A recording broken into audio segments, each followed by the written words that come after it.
Hello everyone, my name is Kenneth Keith, and today I want to talk with you all about a serious topic, which is drinking and driving. I want to talk about drinking and driving because I know there's a lot of drinking and driving going on where I'm from, and I want to do something to prevent it from happening. I want to stop it. I want to educate people and help them to make that decision not to drink and drive. Today I'm going to talk about drinking and driving facts, the effects of drinking and driving, and ways to avoid drinking and driving. Now I'm going to start with the facts.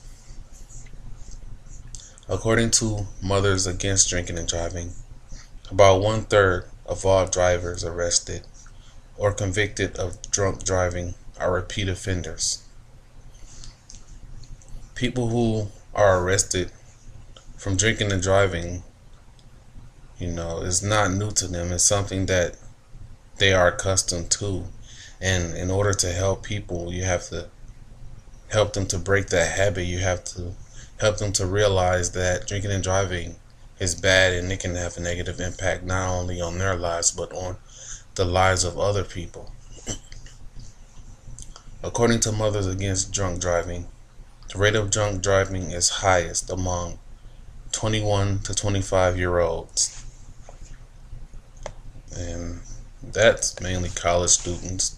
When you're in college, you have those wild parties and you drink with your friends, you get drunk, you have fun. And at the end of the party, you have to figure out how you're going to get home.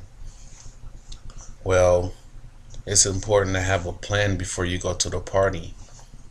Before I go out, I will always keep a list of numbers of people to call whenever I get intoxicated. I will call a taxi cab driver or a close friend or someone that I know that will help me, someone that's not going to drink.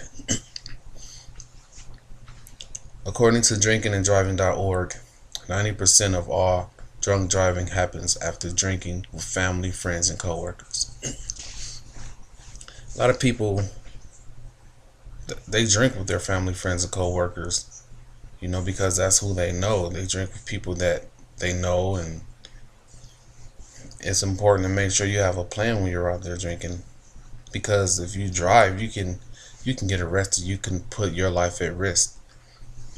According to CDC.gov, in 2010, 10,228 people were killed in alcohol impaired driving crashes, accounting for nearly 1/3 or 31% of all traffic related deaths in the United States.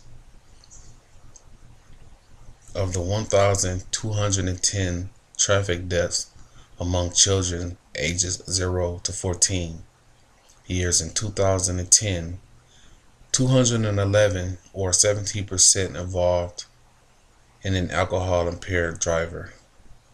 It involved an alcohol impaired driver. Of the 211 children passengers ages 14 and younger who died in an alcohol impaired driving crash in 2010, over half, or 131, were riding in a vehicle with the alcohol impaired driver.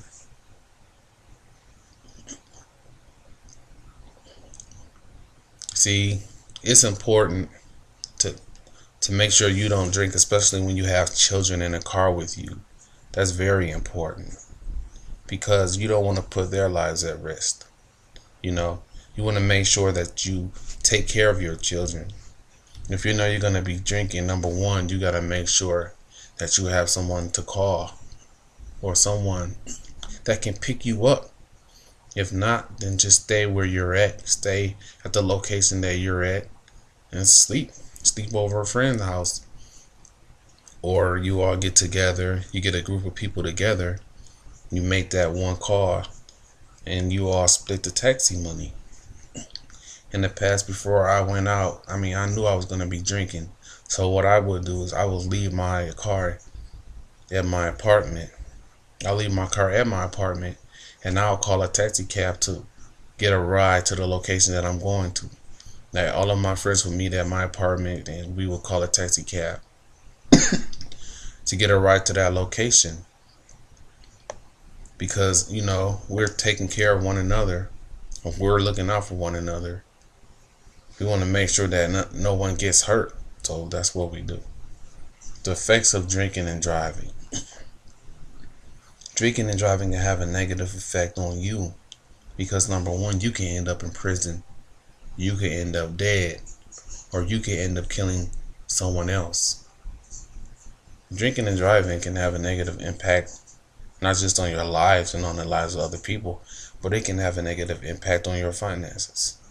For example, if you were to get into a car wreck, you're driving down the street after taking a few shots of tequila and you get into a car wreck, then you are responsible for paying for the finances to get that car fixed or to take care of the other individual if you don't have car insurance. If you don't have the car insurance to help you pay for those damages, then you're going to have to take care of that. You're responsible for that. Not only are you responsible for the damages, but you're responsible for that person's health. If that person received an injury, then guess what? You're going to have to pay for that, for the medical bills. And this is not a good thing to drink and drive. Ways to avoid drinking and driving. And I want to talk about this again. The number one way to avoid drinking and driving is to plan out your day. Make sure you have a plan. Let's say you're going to Buffalo Wild Wings. You want to go hang out with your friends. You all want to go watch sports and drink alcohol. Well, if you know you're going to be drinking, it's good to have your plan set up before you go, because if you go without making any plans, you're just going to start drinking and you're going to have your keys in your hand and you're just going to drive home. Well, you want to prevent that from happening. So number one, make sure you have your list of numbers of people who you can contact. Or number two, have a list of taxi drivers that you can contact. Get to know taxi drivers. When you're riding in a taxi cab, talk to them, get to know them. Let them know who you are so that, if you're ever in a situation, they can remember you. Not only can they remember you, but you can remember that person's number and they can pick you up and give you a ride. They may even give you a discount. There are some places where they offer free rides, and that's a plus. But the number one thing is to make sure you have a plan. If you plan on going somewhere and you're going to be drinking, the best thing is to just leave your keys at home and get a ride there.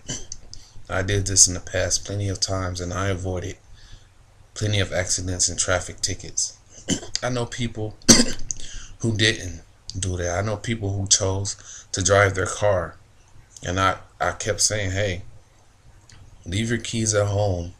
Just take your house keys, leave your car keys at home, and get a ride with us in the taxi. But that person chose not to get a ride. As a result, that person got a traffic ticket for, drinking and driving, and they had to stay in the drunk tank. They had to stay in prison overnight until they sober up. And after that, they had to get their car. They had to pay a fine to get their car back. And it was just a really bad situation for that person. So the number one thing to do in order to avoid drinking and driving is to make sure you have a plan. Plan everything out. And if that plan fails, have a backup plan. A backup plan would be that list of numbers. Or call a family member, or if you're married and you're out with your friends, call your wife. If you know you're going to be drinking, say, hey, look, honey, I'm going to be drinking some alcohol tonight, and I'm going to call you later to get a ride. Or you can have your wife drop you off, go to the party, have fun, and then call whenever you're ready to come home and get a ride back home. And you just avoided a lot of trouble. So in conclusion, I talked about drinking and driving facts, the effects of drinking and driving, and the ways to avoid drinking and driving. And I hope you take what you learned today and apply it to your life. If you ever get in a situation where you're under the influence of alcohol, make the right choice. Choose to do the right thing. Choose to do the right thing, because when you're doing the right thing, you're going to help not just yourself out, but you're going to help somebody else out. You're going to save somebody's life by making the right choice and the right decisions. So make sure you make the right choice. Thank you.